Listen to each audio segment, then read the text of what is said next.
Joining me right now with analysis of the body language is body language expert Tonya Reiman. Tonya, good to see you. Good to see you. Thank you so much for joining us. We were all excited about this segment in the studio because you're also going to tell us at some point the important body language that we use and what we can use in succeeding in business. Absolutely. So we're going to get to that. But let's start with Donald Trump. Okay. And he took a sip of water. You thought that was significant. He went for the glass of water early and often, yes, while Clinton refrained. What does this tell us? You know, this just shows, it demonstrates when we become nervous, our salivary glands stop working as well as they normally do. So we get like cotton mouth, we get anxiety, and we need to drink more. Typically, it wouldn't be an issue, but he drank over and over and over again. And when you see the contrast to Hillary not drinking at all, it just does demonstrate that there was a level of anxiety. Well, I mean, could it also be, though, that maybe he had a cold or something? I mean, he was sniffling. I mean, that wasn't sniffling. That was deep breaths in. And when you do that, a lot of times what you're trying to do is actually lower your heart rate and calm yourself down. Okay. And when you become anxious, you do that.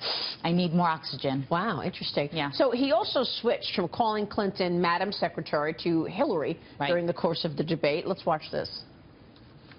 Now, in all fairness to Secretary Clinton, yes, is that okay? Good. I want you to be very happy. Hillary has experience, but it's bad experience. We have made so many bad deals during the last...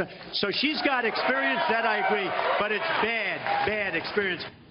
What do you see here, Tonya? Well, you know, it's not even what you see, it's what you hear, right? So you notice the shift. And what happens is when we feel differently about something, when we go from like happy to angry or sad, we shift our language as well. So here you just see the pressure is on, and she did it as well. The pressure is on. So they go from, you know, Donald to Mr. Trump to Donald Trump, and then from Hillary, Secretary of State, Mrs. Clinton.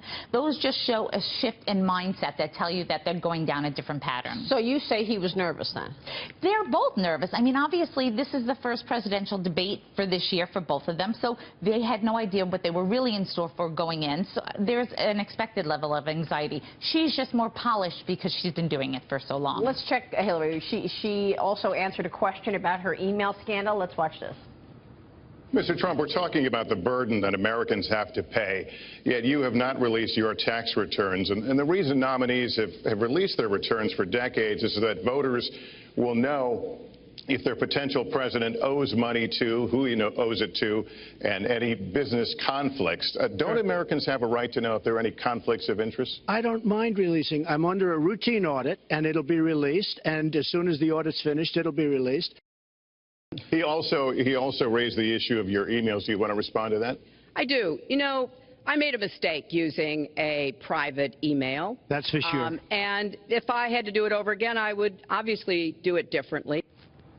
You noticed something significant here. Three things, actually. Yeah, tell us. So when Donald first says that, did you see the little smug, contemptuous smile that goes onto her face? Like, Okay. After that, she lifts her head, which is a sign of superiority. If you think about it, I'm looking down my nose at you. And that's exactly what she's doing because she's practiced this so much. She's talked about it so much. She feels superior about it. The last thing she does, though, which contradicts that, is a shoulder shrug. So in actuality, she puts her head up and shrugs her shoulder. That's a contradiction in terms. So she's saying I'm superior, but the shoulder shrug says I don't feel that good about the answer. Wow. Okay, that's really interesting. So let me switch gears, ask you about people in business and what are the more important things, powerful body language tips for success in business? Yeah. Well, there's a bunch of them. You know, we always talk about when you're first meeting someone, you want to do an appropriate handshake. And while some people don't think that's really important, if you realize it's the first tactile relationship you have with somebody, it carries a lot of weight. And that expression, first impression. So when you shake someone's hand, if you do it the wrong way, it leaves a very bad taste in somebody's mouth. So you want to make sure you know how to shake hands.